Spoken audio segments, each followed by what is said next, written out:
Okey, Assalamualaikum. Bertemu lagi kita pada minggu ini.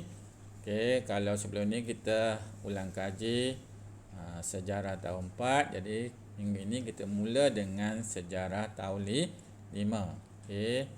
Kita mula dengan unit 1, institusi raja payung negara. Cikgu harap kamu semua telah bersedia untuk mengikuti pelajaran kita pada hari ini. Okey, kita lihat yang pertama. Cikgu baca dulu nota tentang institusi raja tonggak kedaulatan negara. Okey, kalau kita lihat yang pertamanya, institusi raja ini telah wujud sejak zaman kerajaan Melayu awal dan diwarisi hingga kini. Sultan atau raja merupakan ketua kerajaan yang berkuasa ke atas rakyat dan kerajaannya.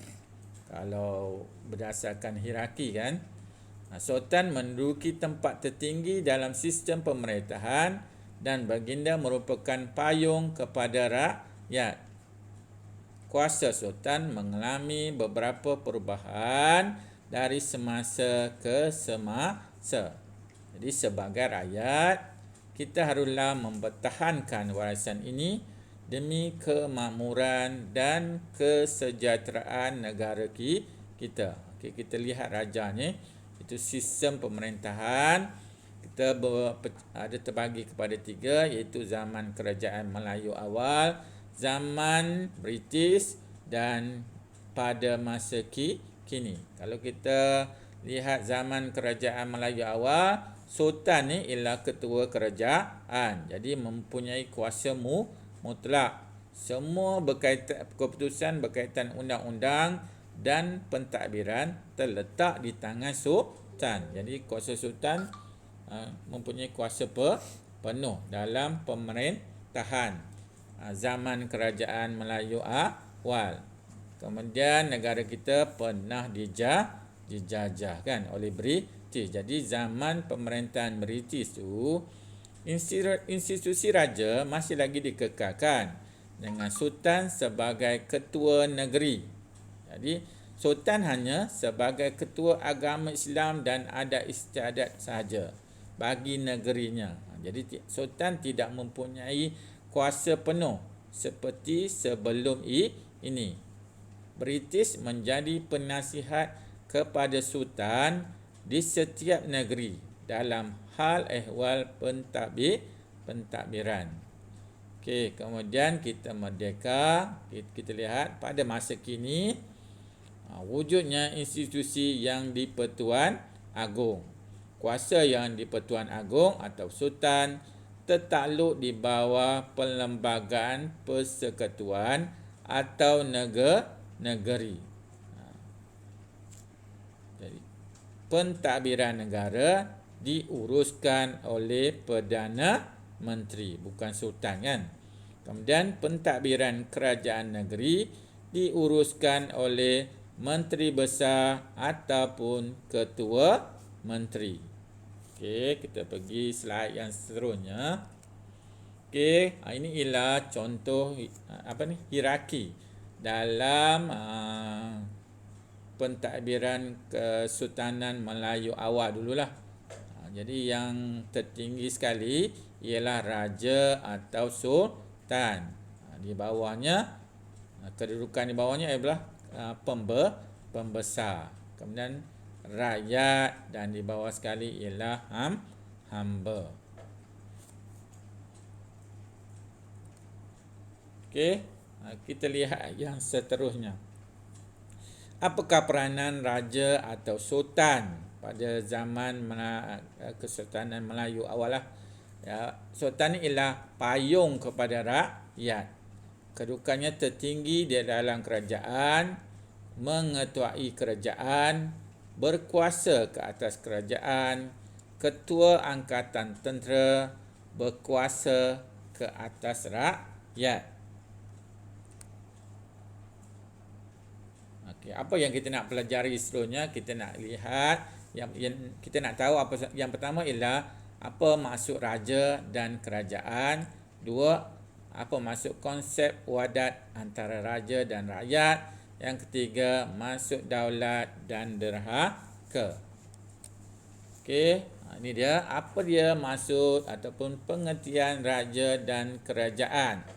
Raja atau sultan ialah pemerintah tertinggi bagi sesebuah kerajaan berdaulat. Kerajaan pula negeri atau negara yang ditadbirkan secara sah oleh sesebuah kerajaan.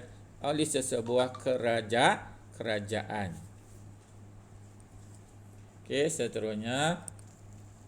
Okey, kita lihat raja berdaulat, tonggak kerajaan. Raja atau sultan, pemerintah tertinggi bagi sesebuah kerajaan berdaulat. Raja menggunakan gelaran sultan selepas kedatangan agama Islam. Okay. Kerajaan bermaksud negeri, negara ataupun negara yang ditadbir secara sah. Raja atau sultan berperanan sebagai ketua negeri bagi memastikan keamanan dan keharmonian terpelihara. Okey, seterusnya kita lihat wadat, daulat dan derhaka. Okey. Apa dia wadat? Wadat atau perjanjian yang termeterai antara raja iaitu Tri Seri Buana dengan rakyat iaitu Demang Lebada Daun. Peristiwa ni kita boleh lihat dalam buku Sulatus Salatin. Itu sejarah Melayu kan. Okey, lihat seterusnya.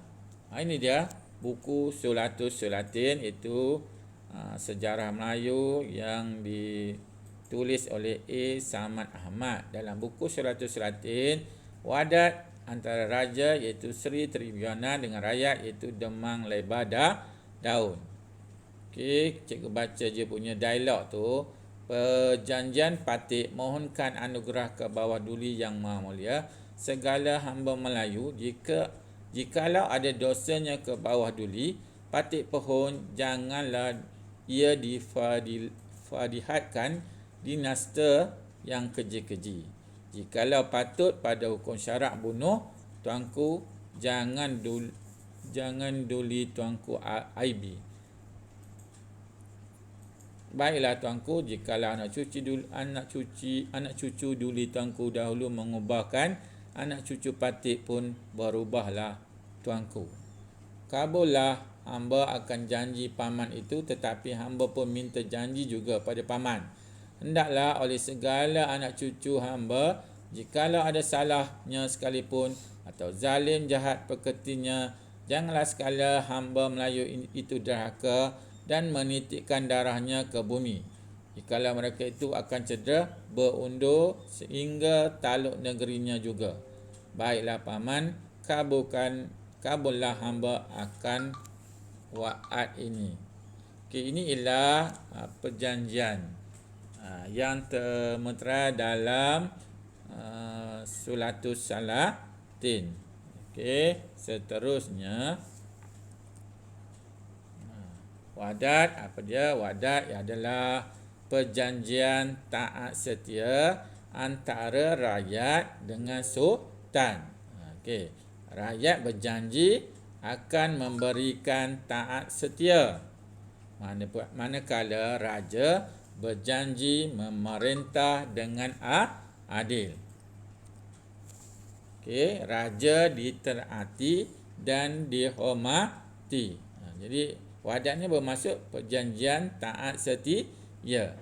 Raja berjanji untuk memerintah dengan adil dan saksama, manakala rakyat berjanji untuk taat setia kepada raja. Jadi konsep wadat ini diterapkan dalam prinsip rukun negara, iaitu kesetiaan kepada raja dan negara. Okey, kita lihat yang seterusnya. Ini rukun negara. Yang kita nak lihat ialah yang kedua. Pertama ialah kepercayaan kepada Tuhan. Kedua tu ialah kesetiaan kepada raja dan negara. Ini ada kaitan dengan wadat yang berlaku. Okey, seterusnya melalui wadat ni kita akan dapat lihat lahirlah konsep daulat dan derhaka, kan. Jadi tadi dah berjanji. Jadi melalui perjanjian tu lahirlah konsep daulat dan derhaka. Daulat ni apa maksudnya? Daulat ialah lambang kekuasaan tertinggi raja atau sultan terhadap kerajaannya. Raja atau sultan yang berdaulat mempunyai kewibawaan, sifat peribadi yang unggul dan kebijaksanaan yang tinggi untuk memerintah. Sebab itu sultan ni ada daulat, kan. Jadi kalaulah rakyat pula, apa maksud dahaka? Dahaka bermaksud keingkaran rakyat terhadap titah dan perintah raja atau sultan. Rakyat yang mendahaka akan dikenakan hukuman yang setimpal. Jadi rakyat tidak boleh menderhaka, kan. Kalau ikut ceritanya, kalau dahaka akan tulah, kan.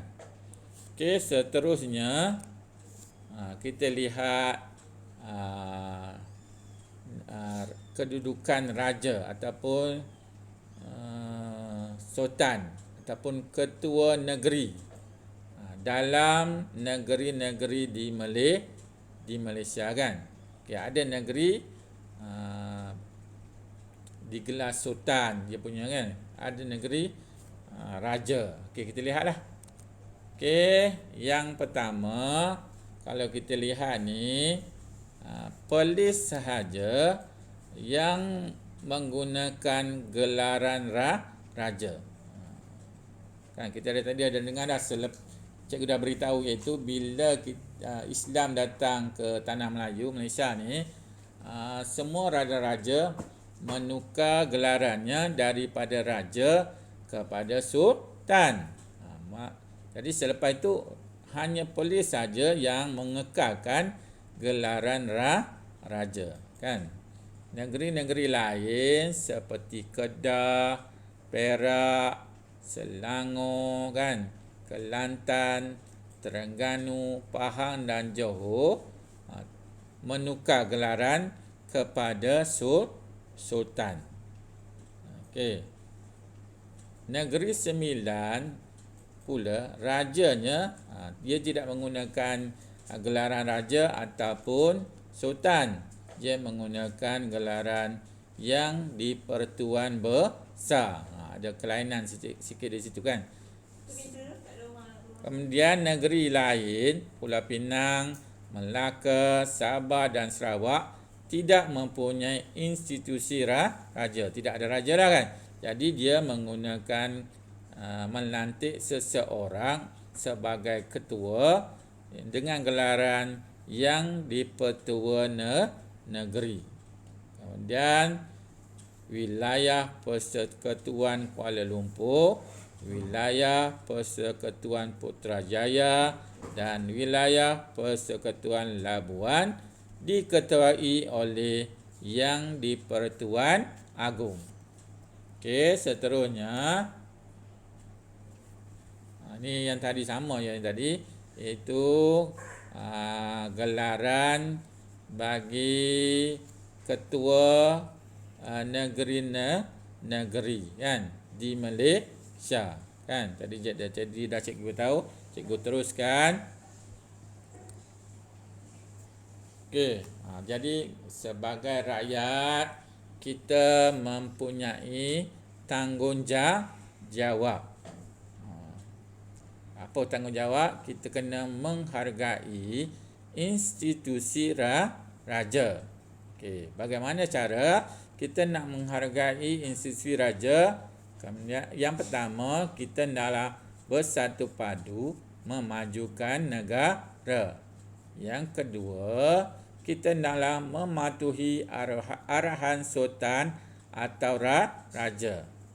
Okey, yang ketiga, meraihkan ulang tahun hari keputeraan sultan atau raja, kan. pemimpin dengan aktiviti yang berfaedah, kemudian menghargai sumbangan institusi beraja, mengekalkan kestabilan negara, mematuhi undang-undang negara, mengekalkan kesetiaan kepada sultan atau raja. Kan?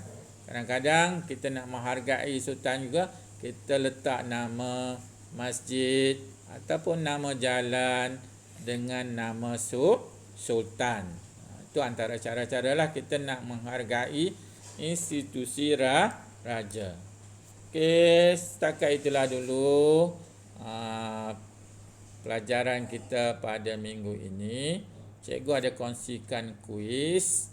Jadi cikgu harap kamu dapat kuis, dapat jawab kuis tersebut dan hantar dia punya markah kepada cikgu. Jadi sekian, terima kasih.